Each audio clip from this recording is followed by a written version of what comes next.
Hi all. നാളത്തേക്കുള്ള നിഫ്റ്റിയുടെ important ആയിട്ടുള്ള ലെവൽസും trade സെറ്റപ്പും ആണ് നമ്മൾ ഈ ഒരു വീഡിയോയിൽ ഡിസ്കസ് ചെയ്യാനായിട്ട് പോകുന്നത്. ഇതൊരു പ്യൂർലി എഡ്യൂക്കേഷൻ പർപ്പസ് ആണ്. നമ്മൾ ഈ ഒരു വീഡിയോയിൽ നിഫ്റ്റിയുടെ സ്പോട്ട് പ്രൈസിന്റെ ഇമ്പോർട്ടന്റ് ആയിട്ടുള്ള ലെവൽസും അതുപോലെ തന്നെ മാർക്കറ്റ് പ്രൊഫൈൽ ചാർട്സിനെ ബേസ് ചെയ്തിട്ടുള്ള ഫ്യൂച്ചറിന്റെ ലെവൽസ് നമ്മൾ ഡിസ്കസ് ചെയ്യുന്നുണ്ട്. വീഡിയോ നിങ്ങൾ മുഴുവനായിട്ട് കാണുക. അപ്പൊ ഞാനിപ്പോൾ ഉള്ളത് നിഫ്റ്റിയുടെ 5 മിനിറ്റ് ടൈം ഫ്രെയിം ചാർട്ടിലാണ്. കുറെ ആൾക്കാർ ചോദിക്കുന്നുണ്ട് നിഫ്റ്റി ഇപ്പൊ എന്താണ്, നിഫ്റ്റി ഒരു ബുള്ളിഷ് ട്രെൻഡിലേക്ക് മാർക്കറ്റ് വന്നിട്ടുണ്ടോ, അല്ലെങ്കിൽ ഇപ്പോഴും സ്റ്റിൽ ഒരു ബിയറിഷ് ട്രെൻഡ് ആണോ എന്ന് ചോദിക്കുന്നത്. അപ്പം നമ്മൾ നോക്കുവാണെങ്കിൽ ഒരു ഡെയിലി ടൈം ഫ്രെയിം ചാർട്ട് നമ്മൾ നിഫ്റ്റി നോക്കുകയാണെന്നുണ്ടെങ്കിൽ സ്റ്റിൽ നിഫ്റ്റി ഒരു ബിയറിഷ് ആയിട്ടുള്ള വ്യൂ തന്നെയാണ്. എങ്കിലും നമ്മൾ കഴിഞ്ഞ അടുത്ത ദിവസം നമ്മൾ നോക്കുകയാണെന്നുണ്ടെങ്കിൽ ഇപ്പം നമ്മൾ പ്രസന്റ് നമ്മൾ മാർക്കറ്റ് നോക്കുമ്പോൾ നിഫ്റ്റി ഇപ്പോഴും ട്രേഡ് ചെയ്യുന്നത് 50 മൂവിംഗ് ആവറേജിന്റെ താഴെയാണ്. അപ്പം ഒരുപക്ഷെ മാർക്കറ്റ് ഈ 50 മൂവിംഗ് ആവറേജിന്റെ മുകളിലായിട്ട്, അതായത് കഴിഞ്ഞ ദിവസം ക്രിയേറ്റ് ചെയ്ത റെഡ് ക്യാൻഡലിൽ ഹൈ ആ ഒരു ഏരിയയിലടുത്താണ് നമ്മൾ 50 മൂവിംഗ് ആവറേജ്. അപ്പൊ ആ ഒരു ലെവലിന്റെ മുകളിലായിട്ട് ഇതൊരു 24,400 മുകളിലായിട്ട് മാർക്കറ്റ് സസ്റ്റെയിൻ ചെയ്ത് കഴിഞ്ഞാൽ ഒരുപക്ഷെ മാർക്കറ്റിൽ ചെറിയൊരു ബുള്ളിഷ് സ്ട്രെസ് ഫീൽ ചെയ്യുക, അതായത് ഒരു ഒരു 300 to 400 പോയിന്റ് മാർക്കറ്റ് മുകളിലോട്ട് മൂവ് ചെയ്യാനുള്ള ഒരു പോസിബിലിറ്റി ഉണ്ട്. അപ്പൊ നാളെ ഈ ലെവൽ നിങ്ങൾ മാർക്ക് ചെയ്ത് വെക്കുക. അതായത് ഡെയിലി ടൈം ഫ്രെയിമിലുള്ള മൂവിംഗ് ആവറേജ് വളരെ ഇമ്പോർട്ടന്റ് ആണ്. ഓക്കെ, ഞാൻ നേരെ നിഫ്റ്റിയുടെ 5 മിനിറ്റ് ടൈം ഫ്രെയിമിലേക്ക് പോവാണ്. അപ്പൊ നാളത്തേക്ക് നമ്മൾ മാർക്ക് ചെയ്യേണ്ട ലെവൽ എന്ന് പറയുന്നത് റെസിസ്റ്റൻസ് ആയിട്ട്, അതായത് നമ്മൾ കഴിഞ്ഞ ദിവസങ്ങളൊക്കെ പറഞ്ഞ ലെവലാണത്. ഒരു സപ്പോർട്ടായിട്ടും റെസിസ്റ്റൻസ് സോണായിട്ടൊക്കെ ആക്ട് ചെയ്ത ലെവലാണത്.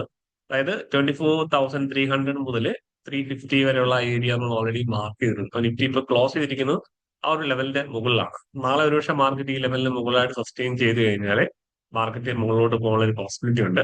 അതുപോലെ തന്നെ ഒരു ഫ്ലാറ്റ് ഓപ്പണിംഗ് നിന്ന് മാർക്കറ്റ് മുകളിലോട്ട് പോവുകയാണെന്നുണ്ടെങ്കിൽ ഇതിന്റെ മുകളിലാണ് ഒരു ലോങ്ങിലേക്ക്, ഒരു ലോങ് എൻട്രിക്ക് ട്രൈ ചെയ്യാനായിട്ട് നമുക്ക് നല്ലൊരു ഓപ്പർച്യൂണിറ്റി ഉള്ള പ്ലേസ് ഇതാണ്. അതായത് 24,400 മുകളിലായിട്ട് മാർക്കറ്റ് ബ്രേക്ക് ചെയ്ത് സസ്റ്റെയിൻ ചെയ്ത് കഴിഞ്ഞാൽ നമുക്ക് ചെറിയൊരു അപ്സൈഡ് നമുക്ക് എക്സ്പെക്ട് ചെയ്യാം.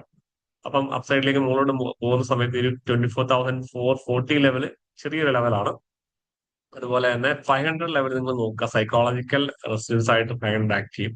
അതുപോലെ തന്നെ 24,550 ലെവൽ ഒരു റെസിസ്റ്റൻസ് ആണ്. അതുപോലെ തന്നെ അപ്സൈഡിലേക്ക് മാർക്കറ്റ് ഈ ഒരു 540യുടെ മുകളിലായിട്ട് മാർക്കറ്റ് അടുത്ത ദിവസങ്ങളിൽ ഈ വരുന്ന വീക്കിൽ എന്തെങ്കിലും മാർക്കറ്റ് ബ്രേക്ക് ചെയ്ത് കഴിഞ്ഞാൽ നിഫ്റ്റി 650 ലെവലിലേക്ക് എത്താനുള്ള പോസിബിലിറ്റി ഉണ്ട്. 24,650 670 ആ ലെവലിലേക്ക് എത്താനുള്ള പോസിബിലിറ്റി ഉണ്ട്. അപ്പൊ ആ ഒരു ഏരിയ ഞാൻ ഒരു റെസിസ്റ്റൻസ് സോണായിട്ട് മാർക്ക് ചെയ്തിട്ടുണ്ട്. അതായത് 24,670 മുതൽ 24,720 വരെയുള്ള ഏരിയ ഒരു റെസിസ്റ്റൻസ് സോണായിട്ട് ഞാൻ മാർക്ക് ചെയ്തിട്ടുണ്ട്.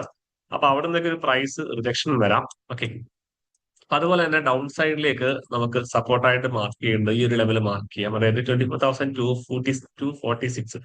അപ്പം നാളത്തേക്ക് ഒരു പി സൈഡ് നമ്മൾ നോക്കുവാണെങ്കിൽ താഴേക്ക് ഈ ഒരു ലെവൽ ബ്രേക്ക് ചെയ്ത് കഴിഞ്ഞാൽ ഒരു ബിയറിഷസ് ഫീൽ ചെയ്താൽ മാത്രം താഴേക്ക് നോക്കുക. അതായത് ഈ ഒരു ലെവൽ ബ്രേക്ക് ചെയ്ത് കഴിഞ്ഞാൽ നമുക്കൊരു ഡൗൺ സൈഡിൽ ഒരു പി ട്രേഡ് പ്ലാൻ ചെയ്യാം. അങ്ങനെയാണെന്നുണ്ടെങ്കിൽ ഈ ഒരു ലെവലിലേക്ക് മാർക്കറ്റ് എത്താനുള്ള പോസിബിലിറ്റി ഉണ്ട്. അതായത് 24,164 ലെവലിലേക്ക് മാർക്കറ്റ് എത്താം. അതുപോലെ തന്നെ അതിന്റെ താഴെയായിട്ടുള്ള ഒരു സപ്പോർട്ട് സോൺ എന്ന് പറയുന്നത് ഈ ഒരു ഏരിയ ആണ്, 24,115. അതുപോലെ തന്നെ 24,100 ആ ഒരു ഏരിയ ഒരു സപ്പോർട്ട് സോൺ. അപ്പൊ കഴിഞ്ഞ ദിവസം നമ്മൾ ഇത് വരച്ച ഒരു ഏരിയ ആണ്. അപ്പൊ നമ്മൾ ഇന്നത്തെ മാർക്കറ്റ് ഓപ്പൺ ചെയ്ത് കറക്റ്റ് ആയിട്ട് തന്നെ മാർക്കറ്റ് ആ ഒരു ലെവലിൽ ടച്ച് ചെയ്ത് ഇവിടുന്നാണ് പ്രൈസ് നല്ല രീതിയിൽ ബൗൺസ് ചെയ്ത് മുകളിലോട്ട് മൂവ് ചെയ്തു.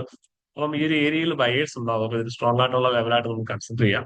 അപ്പം ഇനിയിപ്പം വരും ദിവസങ്ങളിൽ മാർക്കറ്റ് ഈ ലെവലിനെ ബ്രേക്ക് ചെയ്ത് കഴിഞ്ഞാൽ നിഫ്റ്റി 24,050 അതുപോലെ 24,000 എന്ന് പറഞ്ഞ ലെവലിലേക്ക് മാർക്കറ്റ് അപ്രോച്ച് ചെയ്യാനുള്ള ചാൻസ് ഉണ്ട്.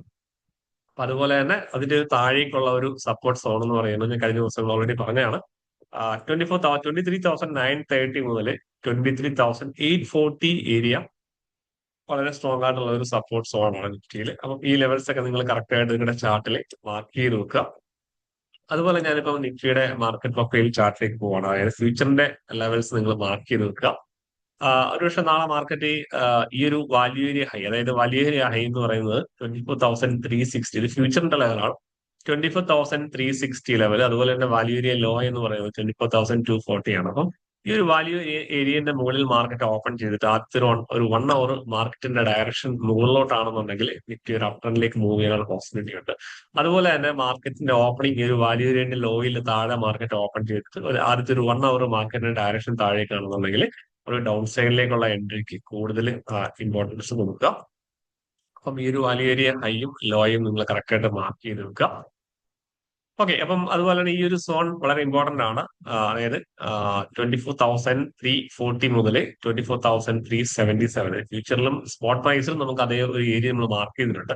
അതായത് നമ്മൾ സ്പോട്ടിൽ ഡിസ്കസ് ചെയ്ത ലെവലാണ്. അപ്പം അതിന്റെ മുകളിലാണ് മാർക്കറ്റ് ക്ലോസ് ചെയ്തത്. അപ്പൊ ഒരുപക്ഷെ ഇതിന്റെ മുകളിൽ മാർക്കറ്റ് ഓപ്പൺ ചെയ്ത് കഴിഞ്ഞാൽ നിഫ്റ്റിയിൽ ഒരു അപ്സൈഡ് ഒരു മൂവ് എക്സ്പെക്ട് ചെയ്യാം നമുക്ക്. അപ്പം ഇത്രയാണ് ലെവൽസ് ഒക്കെ. അപ്പം നമ്മുടെ ഈ വാട്സപ്പ് കമ്മ്യൂണിറ്റി ഗ്രൂപ്പിൽ ജോയിൻ ചെയ്യാൻ താല്പര്യമുള്ളവർക്ക് താഴെ കാണുന്ന ലിങ്കിൽ ക്ലിക്ക് ചെയ്ത് ജോയിൻ ചെയ്യാവുന്നതാണ്. അപ്പം നമുക്ക് നെക്സ്റ്റ് വീഡിയോയിൽ കാണാം. Thank you.